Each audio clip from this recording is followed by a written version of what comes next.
Early in my life, I developed this belief that life is calling not to give me something, life is calling for me to deliver things, for me to bring something to life. And I felt the joy that came from not getting but giving, and I got hooked on that core pattern, and then the pattern of learning so I'd have something to give. You know what? Like a kid that's never broken their bones, deathly afraid of breaking the bone. But if you're a kid and you're rough and tumble, you broke multiple bones and they healed, you don't have any fear of it.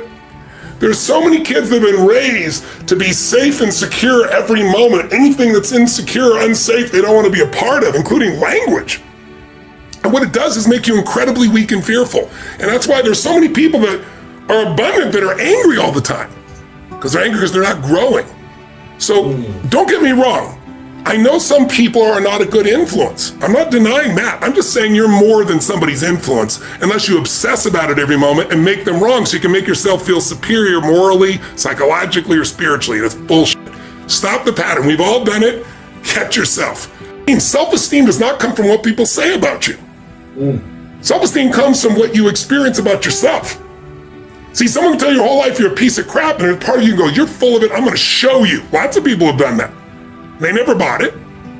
Or someone tell you you're beautiful your whole life. You go, I'm not really beautiful. So what people tell you doesn't matter at all. It's what you stack. It's what you assemble. It's what you create. It's the habit of what you put in your head. And today I don't blame you because we got a whole culture that's always blaming somebody else for something in their life. But blame is not a strategy for pride. That's why you listen to these blaming people. They're all angry all the time. Listen, if I wanted to blame, I grew up in an environment, I didn't even share it till my mom passed, and even then I didn't share it. I grew up in a pretty rough environment. My mom was a beautiful soul, but when she drank alcohol and she mixed it with prescription drugs, it was a different creature, and it was a violent creature. And I have a younger brother 5 years younger and a younger sister 7 years younger. And my mom would get nuts, and I didn't want them to get hurt. So I was 5'1" in high school. She'd grab me by the hair and smash me against the wall till I bled. Now, I never shared this, and I'm not denigrating her in any way. I only shared it like 4 or 5 years after she died. I'm talking about your biography is not your destiny. And it doesn't matter what you've been through. I said, look where I am right now. Because I wouldn't assemble the story that my past equals my future. The past only equals your future if you live there. If you're using a rear view mirror to guide yourself, you're gonna crash. So what you've been through is horrific. What you've been through is unjust. I'm on your side. But if you hang on to it, you have no future and you have no one to blame but yourself. And these kids, to their credit, man, they just responded to the challenge because they first cried their eyes out hearing all the stories. My mom would think I was lying, and I wasn't lying. She poured liquid soap down my throat till I threw up, and I wasn't lying. So it's not the physical abuse, it's the fact that this is the person you love most that's trying to hurt you that messes with your head. So I could have been messed up for life, but I didn't.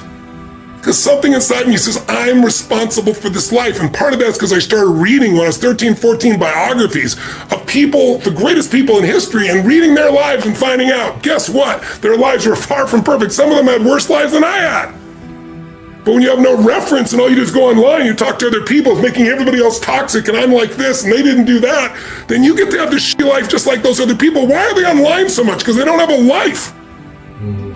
Right? Don't be one of those. Free yourself from the chains of your past. I'm not saying your past doesn't matter, but listen, my mother, I tell people this all the time, and it's the truth. If my mother had been the mother I wanted her to be, the mother she should have been, I would not be the man I'm proud to be today. Because I had to become a practical psychologist way before any schooling, figure out when's she gonna go in a mood, how do I change her state, how do I protect her from the kids, it felt life and death, and it was to some extent. So I developed skills at such a young age. Then when I learned things, I just added to my skills, but I had a core sense of certainty that I could turn anybody around because it started with my mother. And thank God for her. And she encouraged me in so many ways. She did so many great things. And she loved me, even though it didn't look like it at times. So, right. But if your parents, if the people around you said all the things you thought they should have, if they had just not been toxic, if they'd encouraged you, you wouldn't have any muscle. And right now you don't have any muscle because you're using that as the excuse, if you're thinking that. And I'm not attacking you, brothers and sisters. I'm calling to you because I know you're more. Otherwise, I'd just keep my mouth shut. You've been hypnotized by a culture of weakness. Now, having said that, I'll say one last thing. I know you haven't got other questions. It was so important what you asked. Yes, there are people that you don't want to hang out with that will not serve you. But then move on. Don't sit there and talk about it constantly. Don't waste your time. And you say, but what if it's family, Tony? Mine was family too.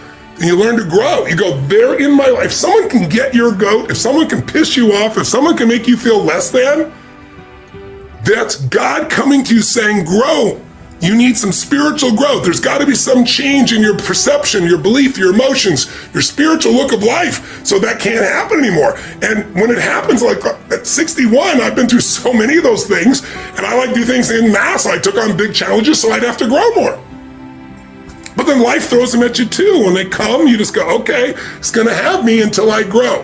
What needs a shift in me so that it no longer has an impact? But you know, Jim Rohn used to say, my original teacher, he used to say, Tony, what happens if I've got a cup of coffee here?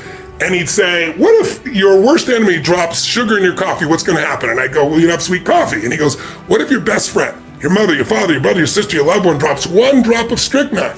I said, you'd be dead. He goes, that's right. Life is both sugar and strychnine, so watch your coffee. His whole thing was stand guard at the door of your brain.